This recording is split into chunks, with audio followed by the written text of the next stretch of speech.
வணக்கம்.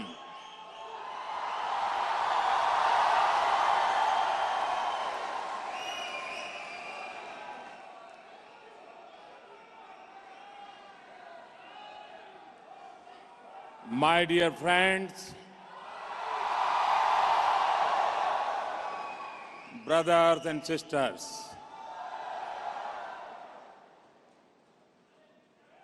Unglil Palar, Tamil Nadu, Cheram Davargala,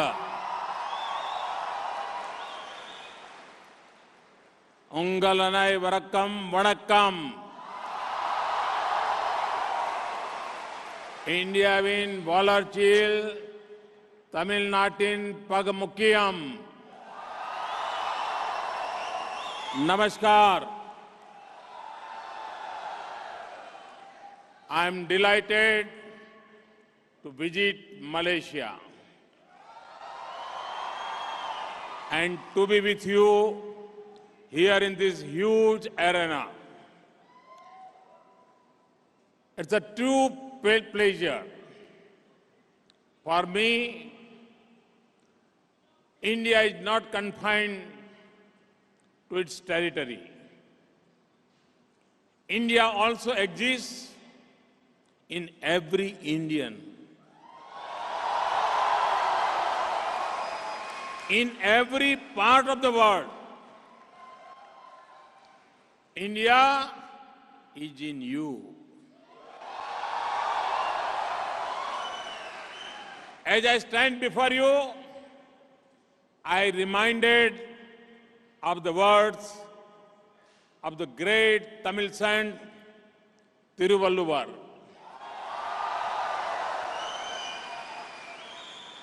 Friendship is not just a smile on the face.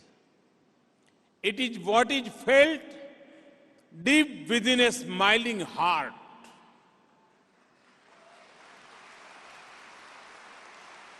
Mahatma Gandhi had once said that he wanted to learn Tamil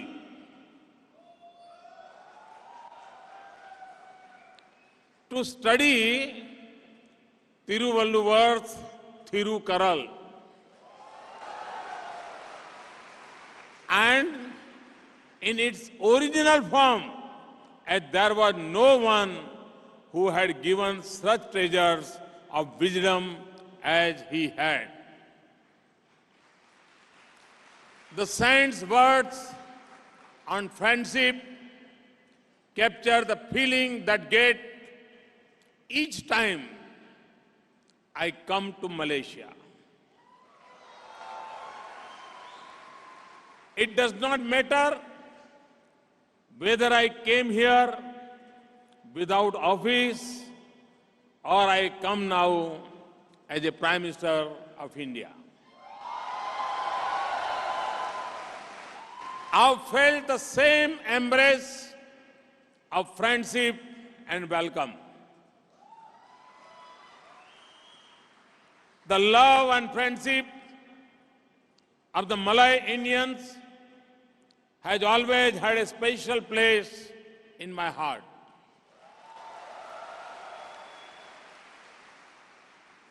Generations ago, many of your ancestors came to an unknown land.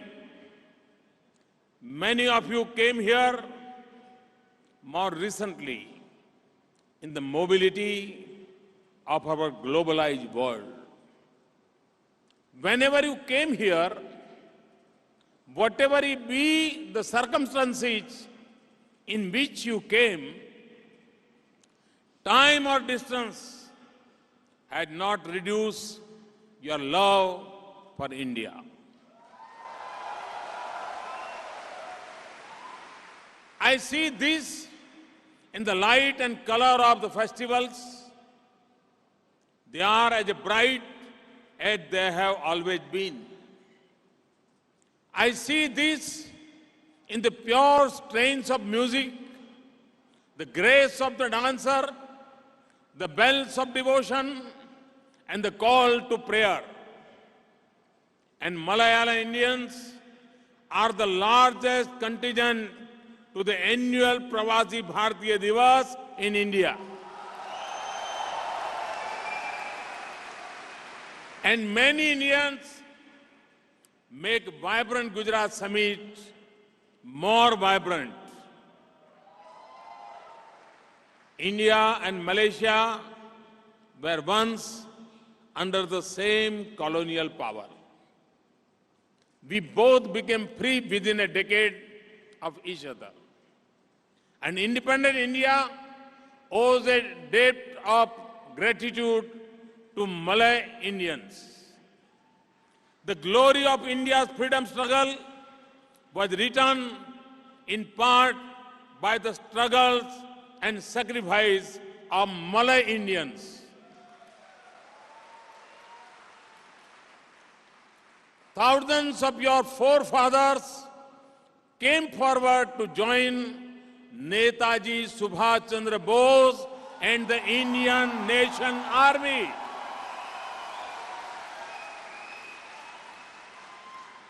Women poured out in a large numbers from the comfort of their homes to march shoulder to shoulder with Netaji Subhash Bose. Today, I pay special tribute to Puan Sri Captain Janki Athi Nahapan, who served as a deputy to Captain Lakshmi Sehgal. That was in the regiment named after yet another icon of India's war independent, Rani of Jhansi. On behalf of every Indian, I also honor all the unnamed and unknown Malay Indians who laid down their lives so that a free India could rise. To their children and grandchildren, I say a big thank you. And here in Kuala Lumpur, we will name our Indian Cultural Center after Netaji Subhash Chandra Bose.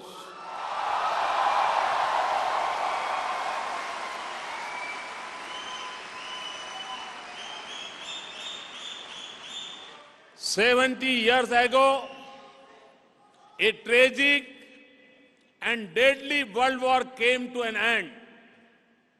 I also pay homage to the countless Indian soldiers who lost their lives in the battlefield of Malaysia. A majority of those who laid down their lives were Sikhs. Their blood is permanently mixed with the soil of Malaysia. It was a war that mattered for both our countries, and their blood in the Malaysian soil now forms a bond between our two countries that can never be erased. And the valor and duty they stood for is alive in the spirit of the Punjab Regiment, the Sikh Regiment, the Jat Regiment, and the Dogra Regiment in India. We are prepared to work with the government of Malaysia to build a war memorial to our fallen soldiers at the site of Battle of Kampar in Perak.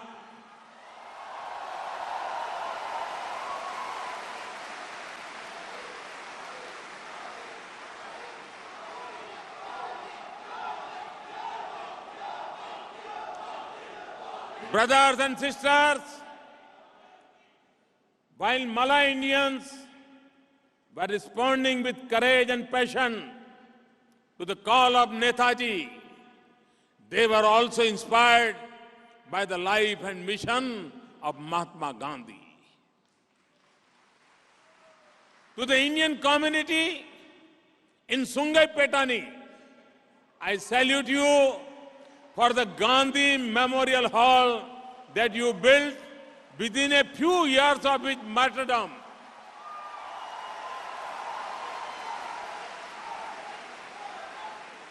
You had not met him.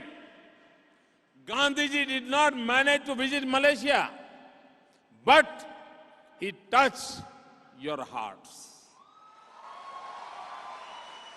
And as a community, you came together to build that memorial on your own, to honor his memory in respect for his principles, in a tribute to what he had done for Mother India and mankind.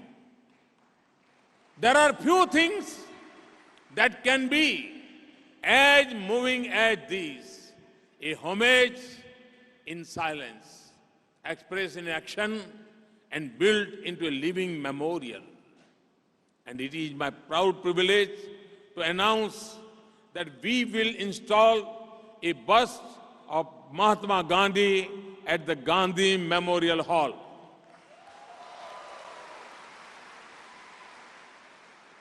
Your spirit of service remains strong. And in 2001, when the earthquake hit my state of Gujarat, Malay Indians came together on their own to raise funds to help victims reclaim life. From your moving contribution to the freedom struggle, to the thriving richness of your culture, India lives in your heart. You always have a special place in our thoughts. My dear brothers and sisters, the spirit of India speaks in your deeds. You reflect India's diversity of languages, religions, and culture. And you stand together in a spirit of harmony, not just with another Malay Indians, but also with all Malay people. Your achievements have done us proud. You have toiled with your hands, with pride and dignity. You made your life here. And with every generation, you have achieved more success in politics, public life, government, and professional services. You prosper in trade, and you make the plantation produce more. You have contributed to build Malaysia into a vibrant modern nation and an economic powerhouse. And you are helping relations between India and Malaysia become stronger and stronger. I see this in the work of Dr. Subramaniam, Malaysia's Cabinet Minister for Health. It is right that a Malay Indian holds this post, since Malay Indians love to become doctors. And I am pleased that a distinguished Malay Indian, Datu Samivelu, is Malaysia's special envoy for cooperation in infrastructure for India and South Asia. My dear brothers and sisters, you are the living bonds of friendship between our two nations. You reflect a link between India and Malaysia that is ancient as our lands. From the coast of Coromandel and Kaling, the ocean carried trade, commerce, and culture to Malay Peninsula. If there is a trade, Gujarat cannot be far behind.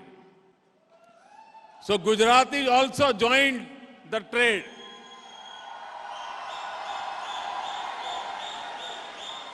In the ruins of the Bujang Valley, in the state of Kedah, we see the glory of the great Pallav and Chola dynasties in Tamil Nadu.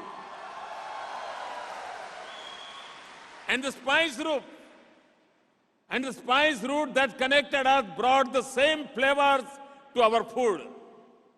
Our ties are seen in the footprints of the monks who spread the message of peace from the land of Buddha to the Southeast Asia.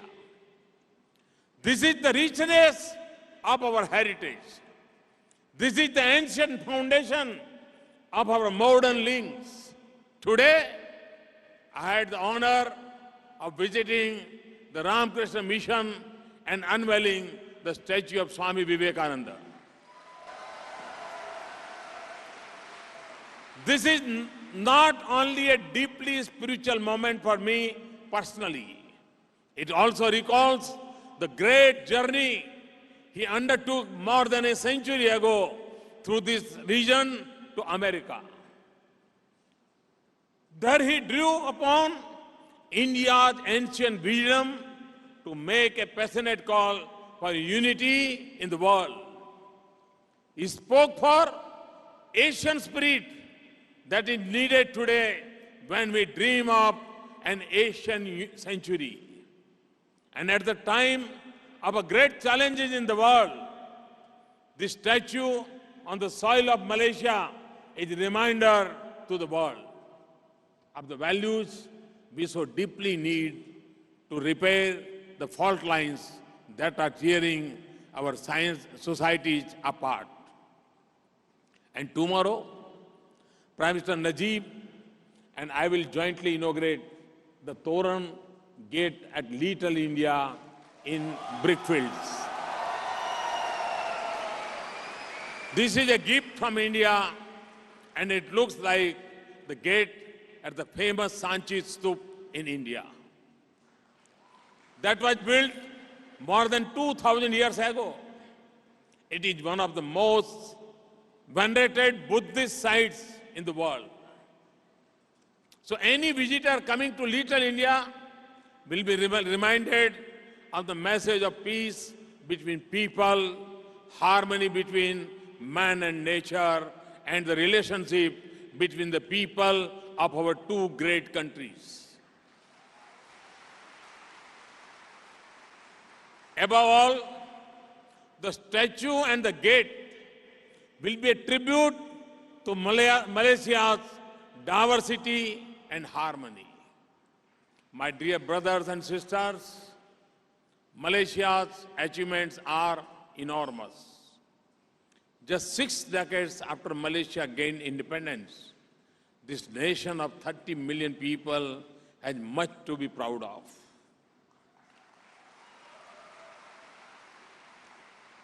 It has nearly eliminated poverty.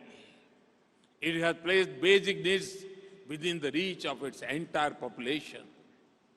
It has achieved nearly 100% literacy, and it is providing jobs to everyone who needs it or wants it.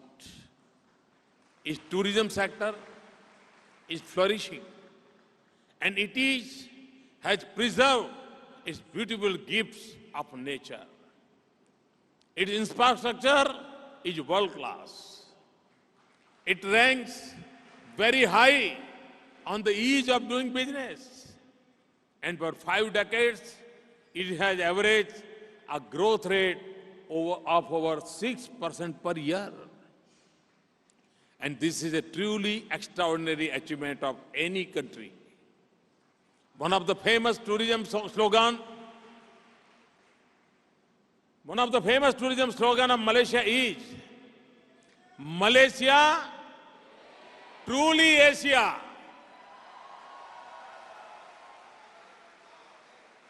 Malaysia truly lives up to that image, living in harmony across diversity, blending tradition with modernity, innovation and hard work. and pursuit of peace in the region. Friends, India, the land of your heritage, has remarkable achievements since independence. This was a nation made weaker by colonialism, torn by partition, and its birth as an independent country. It is a land of unparalleled diversity and vast social and political challenges. There were questions whether the infant nation will even reach its teen years. There were some who did not want it to. Today, India is not just united, but draws strength from its diversity. There are many countries where the high hopes of democracy at birth have faded along the way. India is a proud democratic nation of 1.25 billion people. We have a chance to exercise their franchise. It is a young country with 800 million youth under the age of 35 years. It is a nation where every citizen belongs, where everyone has equal rights that the Constitution guarantees, the courts protect, and the government defends. We have many achievements to our credit. We are a leading producer of food grain, fruits, vegetables, and milk. Our scientists are harnessing a power of space to improve the quality of life of our people. We have mastered the boundless power of the atom for energy and medicine. We are developing vaccines and drugs that puts healthcare within the reach of the poorest. We produce the best information technology specialists in the world.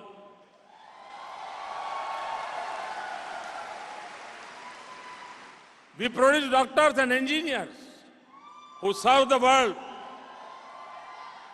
And we are making products that are finding their way into the global market. Our external relations advances peace in the world. The Indian armed forces contribute to region's security and stability. They assist all in humanitarian disasters without asking their nationality. And our forces participate in peacekeeping missions around the world. We have generations of our leaders to thank for bringing us this far. But we know that we have a long way to go. The challenges we face and the goals we must pursue are evident in villages and cities. And my government has come into office to change that.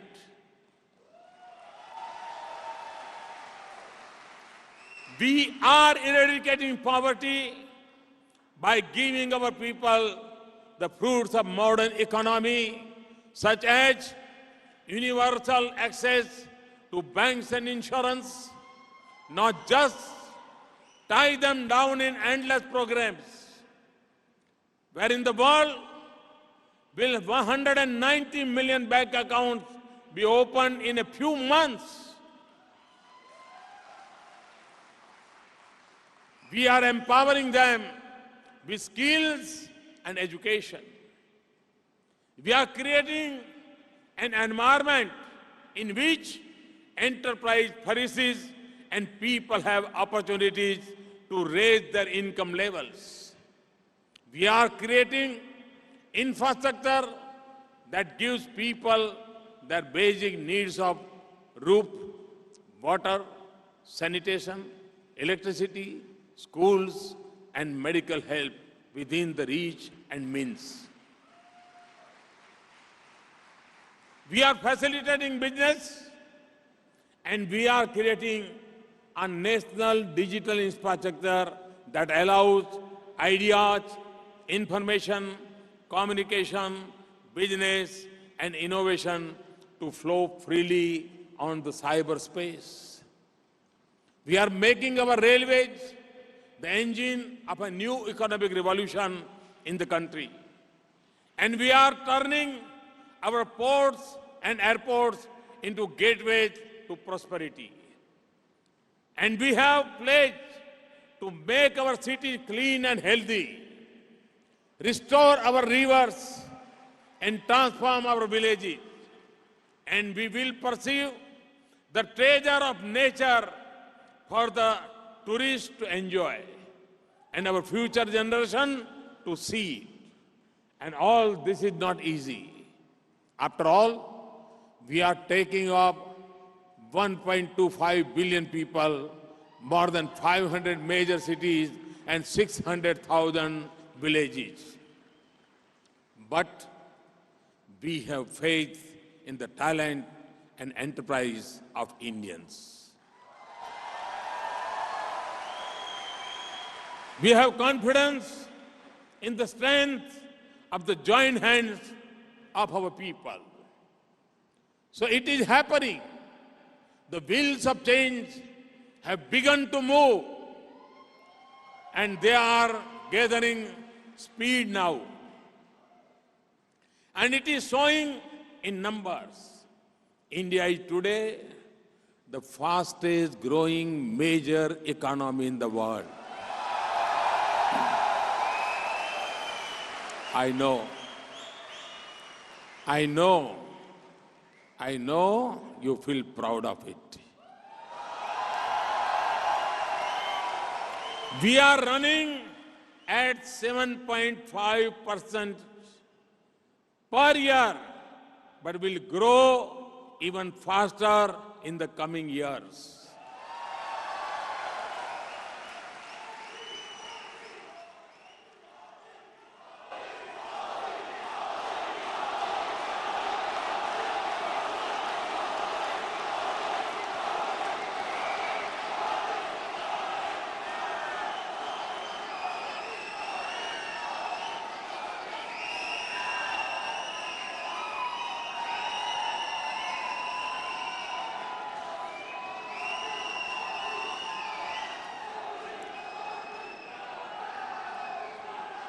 Every major global institution has placed its bets on India growing strongly.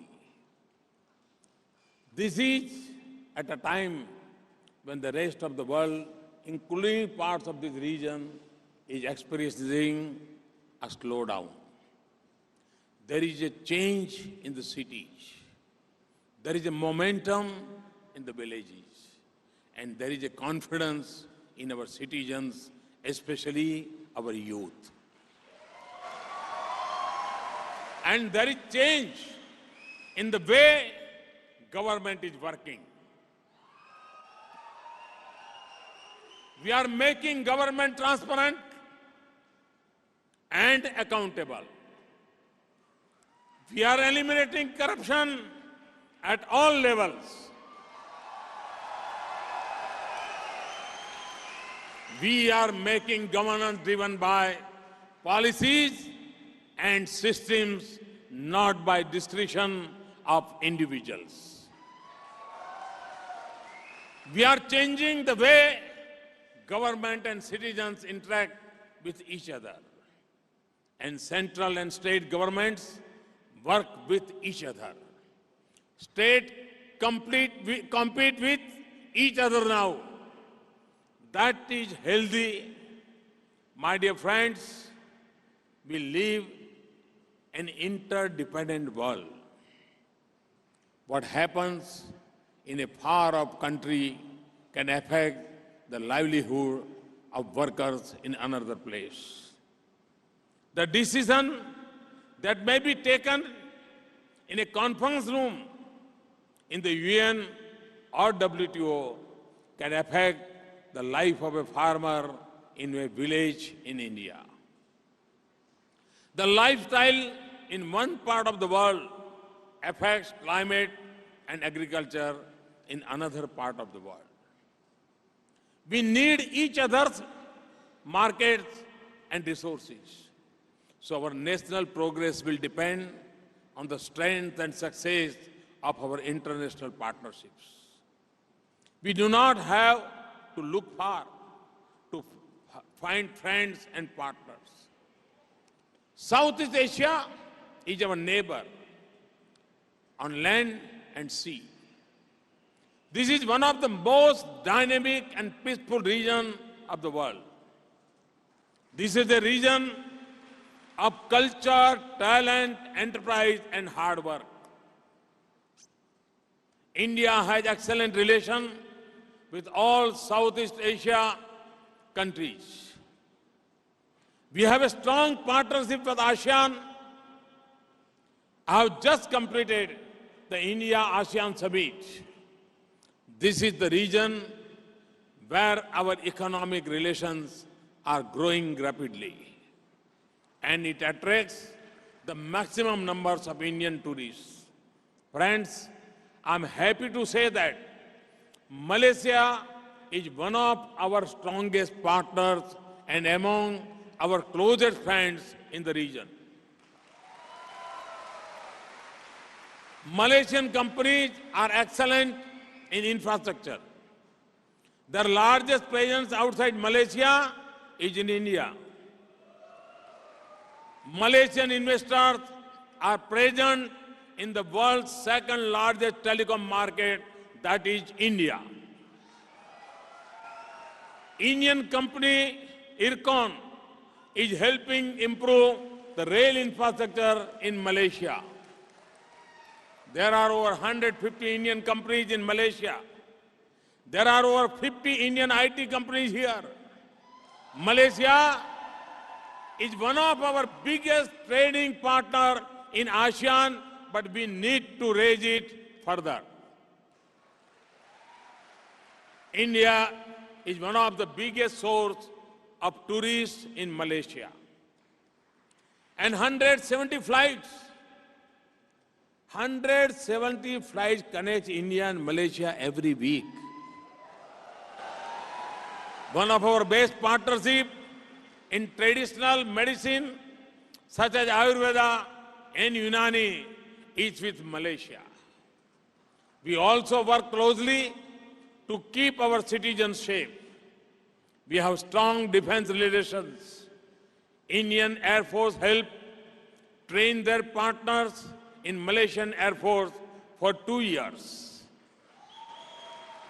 We exercise together in air and on land and on sea. Jal, Thal, Nab. Our security agencies work together against terrorism. I want to thank Malaysian government for our strong security cooperation. Terrorism is the biggest threat to the world today. It knows no boundary. It uses the name of religion to draw people to its cause. But it is false, and it kills people of all faiths. We have to delink religion from terror. The only distinction is between those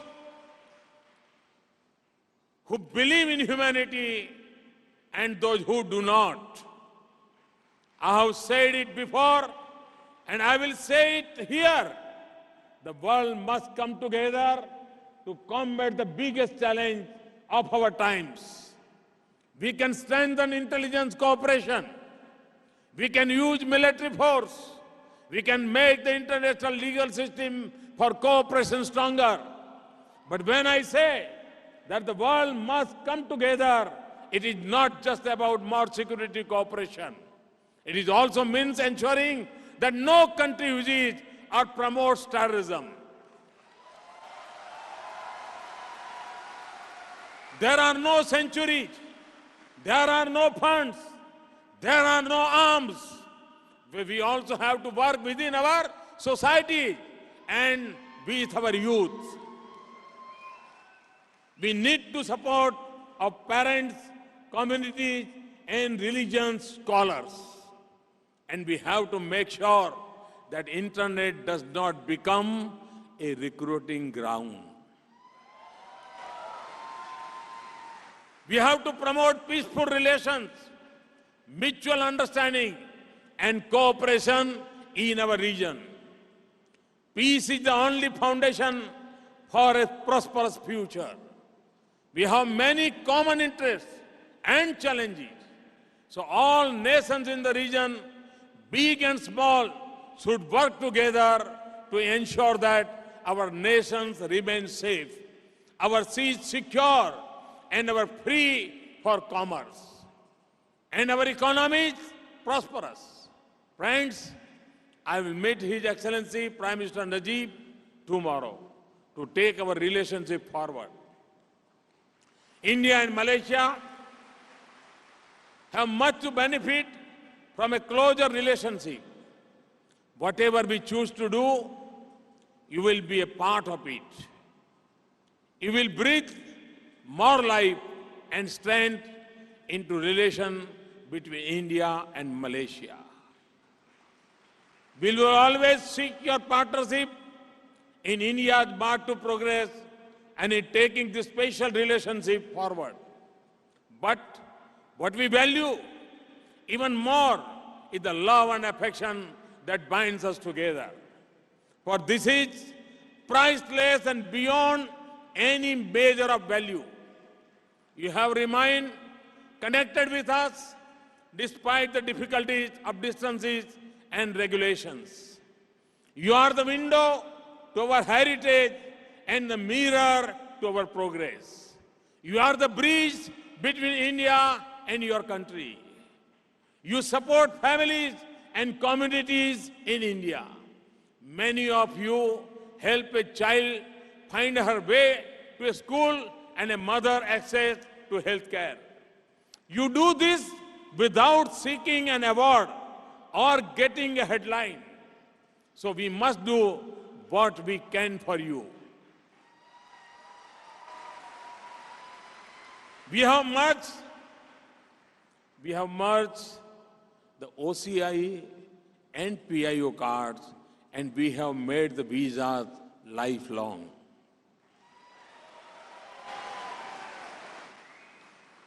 Besides Indian origin, up to fourth generation is enough to register for OCI now. This is especially helpful for people like Malay Indians whose ancestors came here generations ago. Minor children who are foreign nationals and foreign spouses can also get OCI status now. We have introduced e-visa that has made travel simpler. Here in Malaysia, we have opened 9 visa collection centers. There is an e-migrate portal to make it easier and safer for workers to go to certain countries. It also alerts officials about foreign employers with cases pending against them. We have an Indian Community Welfare Fund and a fund to help distressed Indian women abroad. There are times when workers from India get into difficulties here. Their welfare and security are at the top of our concerns.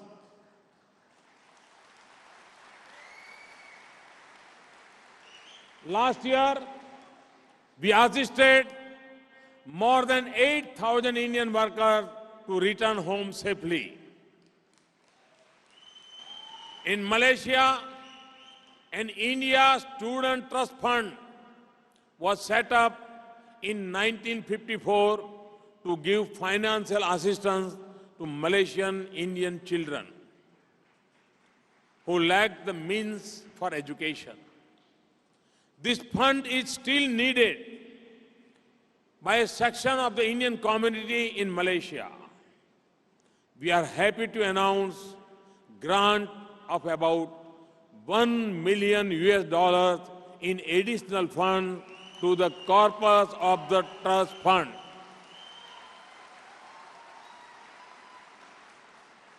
Thousands of your children go to India to become doctors.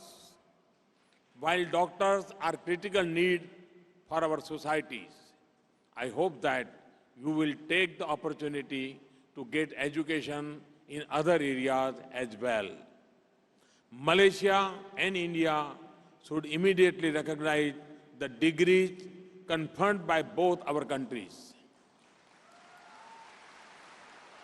This is something I intend to take up with Prime Minister Najib.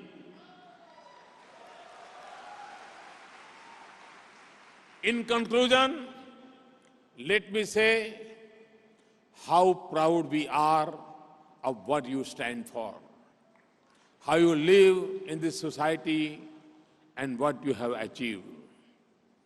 There are always challenges, but there are always dreams.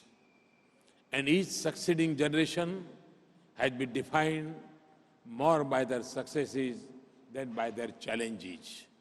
So I ask you to continue to pursue your dreams for yourself, for Malaysia, and for our two great nations. I want to leave with you the words of a great son of India, a great symbol of humanity, who also came from the source of Tamil Nadu, the late former President APJ Abdul Kalam.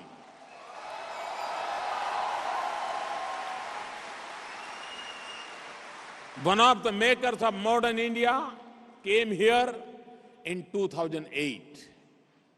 He wanted to be here again with you, but God had other plans. But his life, his message, and his dreams remain forever a source of inspiration. He said, Dr. APJ Abdul Kalam said, my message, especially the young people, is to have courage to think differently. Courage to invent, to travel the unexplored path. Courage to discover the impossible and to conquer the problems and succeed. So in your success, remember that you will have the joy and pride, not just of fellow Malaysians, but also of the 1.25 billion Indians. God bless you. Thank you. Vanakkam. Namaste. Thank you. Thank you. Terima kasih. To the Prime Minister of India,